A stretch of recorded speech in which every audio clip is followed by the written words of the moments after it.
Ma, alis na po ako. Papasok na po ako sa school. Oh, siya, sige. Ay nga po pala, Ma. Ano po ba ibig sabihin nitong nasa taas ng ulo ko ngayon? Percentage yan, anak. Makikita mo dyan kung gaano ka kamahal ng isang tao. So, ibig sabihin po, mahal niyo po ako ng 100%? Oh, naman, anak. I love you. I love you too, Ma. What? Kasyero? Wow! Meron na palang kasyero dito sa Loklok. Ang galing! Di bale, pag uwi ko mamaya, panonoorin ko to. Hi, Bes! Good morning! Uy, good morning, Bes! Ano? 10% lang yung pagmamahal mo sa akin? Kala ko pa naman mataas. Best friend pa naman kita. Best, ano sinasabi mo?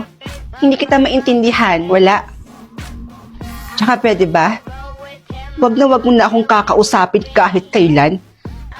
Ayaw na kitang kausap. Best, teka lang! Hi, babe. Hi, babe. Ay, mamaya na pala yung first anniversary natin, babe, no? So, anong plano mo? Nga pala, hindi pala kita maihahatid mamaya sa bahay niyo, babe. Dahil may lakad kami ng mga barkada ko. Okay lang, babe. Ang importante, mahal na mahal mo ko. Mama, excuse me po.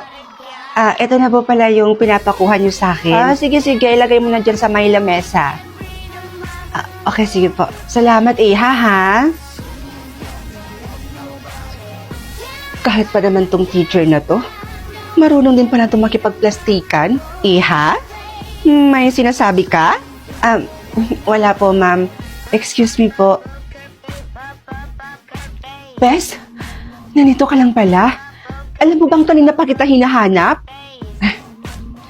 Sino ba naman kasing may sabi sa'yo na hanapin mo ko? Wala naman, di ba? Kaya pwede ba, Erica? Lubayan mo ko? Umalis ka nga sa harapan ko. Dahil baka mamaya, hindi kita matansya. Bes, alam ko na kung bakit ka nagkakaganyan. At dahil yon sa black heart na nasa itaas ng ulo mo ngayon. At may kailangan kang malaman tungkol dyan. Ano naman bang tungkol dito? Ha? Ano na naman bang kasinungalingan ang sasabihin mo? Naman makinig ka nga muna sa akin. Meron kang dapat malaman dyan sa black heart na nasa itaas ng ulo mo ngayon. At lalong-lalo nang hindi totoo yung sinasabi ng mama mo sa'yo. Anong ibig mong sabihin? Yang black heart na nasa itaas ng ulo mo ngayon, hindi yan love percentage ng isang tao. Kung hindi yan love percentage, ano yan? Habang busy nga ako sa pamimigay ng kaunting tulong, may maliit na bahay at isang matandang lalaki akong nakita na nakatingin sa malayo. Lumapit ako at nagpaalam ako kung pwede ba akong mag-video habang kasama siya. At pumayag naman siyang magpa-video at pinapasok pa nga niya ako sa bahay niya. Nakapagkwentuhan pa nga kami ni tatay ng saglit, pero nimute ko na lang yung napag-usapan naming iba dahil may mga bagay po na hindi nyo na po dapat malaman. So mga Mima, solo lang daw siya dito, wala siyang kasama. Matagal lang daw patay yung yung asawa niya. So mag-isa lang daw siyang naninirahan dito sa bahay na to. At yung kabuhayan daw niya is parang binibigyan lang din siya ng may mga kamag-anak din po siya. May mga kamag-anak din po siya dito sa sa malapit. So minsan binibisita din daw nila si tatay dito para bigyan ng makakain or bigas, ganon. So, kumbaga, mag-isa na lang talaga sa buhay si tatay. Walang anak, walang asawa. Yung meron lang siya, para yung mga kamag-anak na lang daw. Ay, ito tayo, para po sa inyo to ha. Sa inyo po ito lahat. 2, 3, 6. 9 kilo na bigas po itong bigas natin.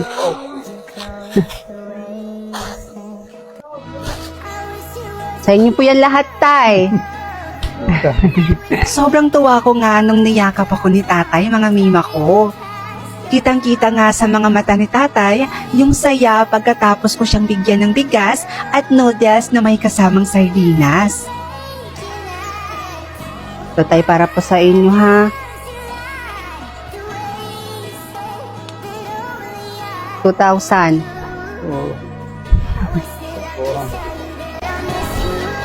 Naiiyak na nga si tatay sa mga oras na ito sa sobrang saya, mga mima ko. Sobrang na-appreciate niya yung perang binigay ko sa kanya, mga mima. Nang makita kong naiiyak na si tatay sa tuwa, mga mima ko, naiiyak na rin ako. Ang sarap talagang makatulong, lalo na kapag bukal sa loob mo yung pagtulong mo sa kapwa. Pagtapos ko bigyan si tatay ng pera, niyaya ko siyang kumain sa labas, mga mima ko. At tinanong ko siya kung nakakain na ba siya doon sa Jollibee. At ang sagot niya, mga mima ko, ay hindi pa daw. Never pa daw siya nakapasok ng Jollibee at hindi pa daw niya natitikman yung mga pagkain doon. Kaya pagkasabi niya nun sa aking mga mima ko, naintig lalo yung puso ko at agad-agad ko siyang dinala sa may pinakamalapit ng Jollibeehan. Pagdating namin, umorder na nga ako agad at di nagtagal, dumating din yung order namin. At habang kumakain nga kami, mga mima ko, nakikipagkwentuhan din ako sa kanya. Ang sarap din talagang kakwentuhan ni tatay, mga mima ko. Pagkatapos nga namin kumain, ay inihatid ko na rin siya sa bahay niya kaagad, mga mima ko. At pinagpatuloy ko naman yung pamimigay ko ng kaunting tulong.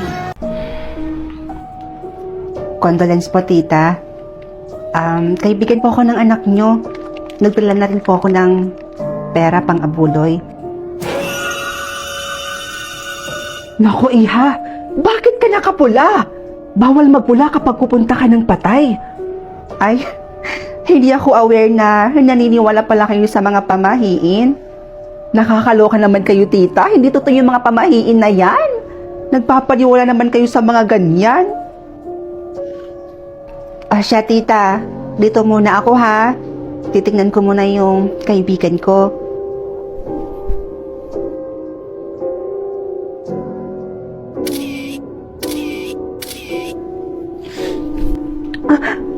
Alam mo bang bawal na bawal mag-picture sa harapan ng patay?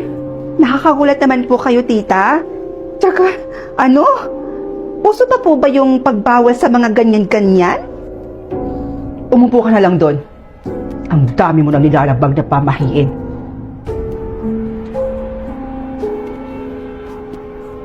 Nakakaloka yung nanay mo, Bessie. Masyadong nagpapaniwala sa mga pamahiin na yan. Hindi naman yan totoo eh. Nakakaloka siya. Ay nako, mas mabuting manood na lang ako ng zombie board dito sa Loklok. Mas nakakatakot pa to kaysa dyan sa sinasabi ng nanay mong pamahiin. Wow.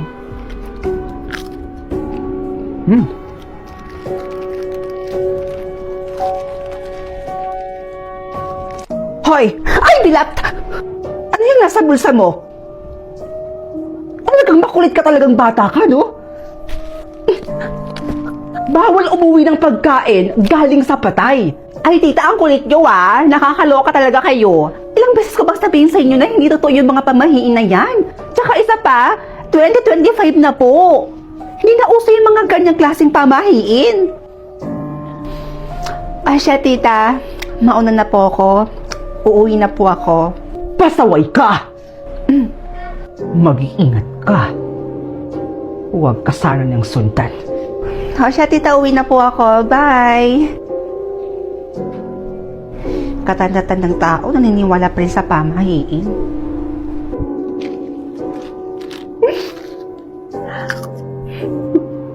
Sarap! Ay, awa! Ano yun? Sino ka? Sino ka? Hindi ako natatakot sa'yo, ah. Magpakilala ka sa akin, sino ka? Bakit mo ako sinusundan?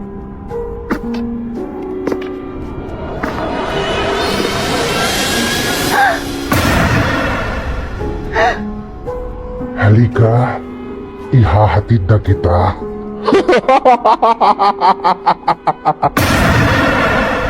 Okay, applicant number 1, Patricia de la Cruz. Present. Okay, applicant number 2. Applicant number 2? May applicant number 2? Yes, ma'am, meron. So, wala siya right now. And I hope pasok ang fang quality sa inyong qualifications. Ma'am, I'm sorry if I'm late. Nasira po kasi yung elevator kanina, kaya naghagda na lang po ako at tumakbo na lang po ako. Ma'am, I'm still qualified for the interview. Your reason is valid. So kayong dalawa, sundan niyo ko dahil hinihintay na kayo for the interview. Halina kayo. Ikaw ang applicant number 2? Patricia? Hanggang dito ba naman? Nakikipagtalo ka pa rin sa akin, Fernandez? Patricia, hindi ako nakikipaglaban sa'yo. Elementary pa lang tayo, Fernandez. Nakikipag-unahan ka na sa akin. Rank 1, top 1, first honor, valedictorian, ano pa? Magkaiba ang school at sa actual job. At dito ka pa talaga mag-a-apply sa pinag-a-applyan ko? Sa bagay, nabalitaan kong gumraduate ka ng college ng... nga. Samantalang ako, graduated with flying colors. Cum laude. Hindi ka pa rin talaga nagbabago. Pag alam mong mauungasan ka ng tao, ibababa mo. Mauungasan? So you're trying to say na hindi ako matatanggap dito sa pinag-a-applyan natin? Mga madam, tara na ho. Inaantay na po kayo ni boss.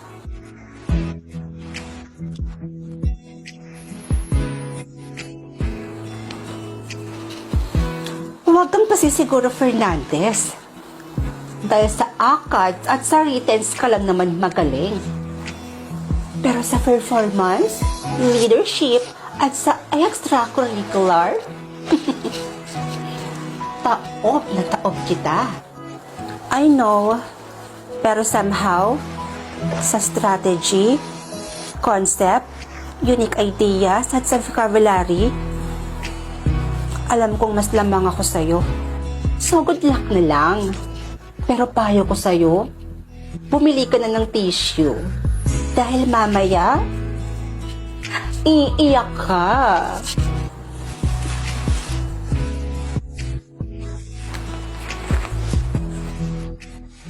Okay, it's your turn, applicant number 1. Pasok ka na.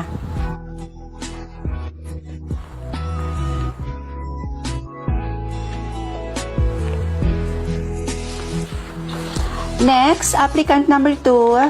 Hinihintay ka na. Finally, may resulta na sa interview ninyo.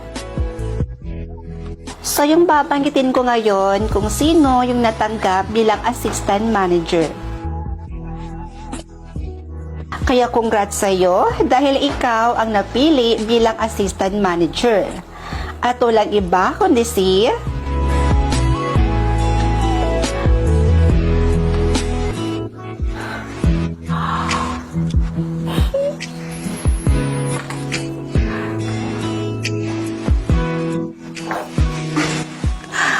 Yes! Ako nga yun! Ang pinakamaganda at pinakamatalino sa lahat. Okay, thanks.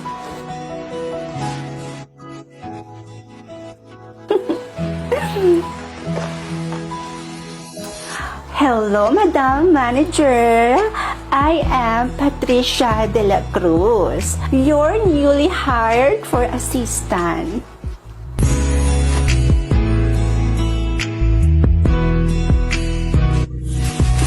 Oh, nandito ka na pala. It's nice to see you again, Patricia de la Cruz. Ikaw na naman? Teka, ano ginagawa mo dito? Ang kapal talaga ng pagbumukha mo, no? At ang desperada mo. Hindi ka natanggap dito, di ba? Ako yung natanggap dito bilang assistant manager. Kaya sa pa ginagawa mo dito? Sino ba kasing may sabi sa'yo na assistant manager ang inaplayan ko nung araw na yon? Manager ang inaplayan ko noon at hindi assistant manager.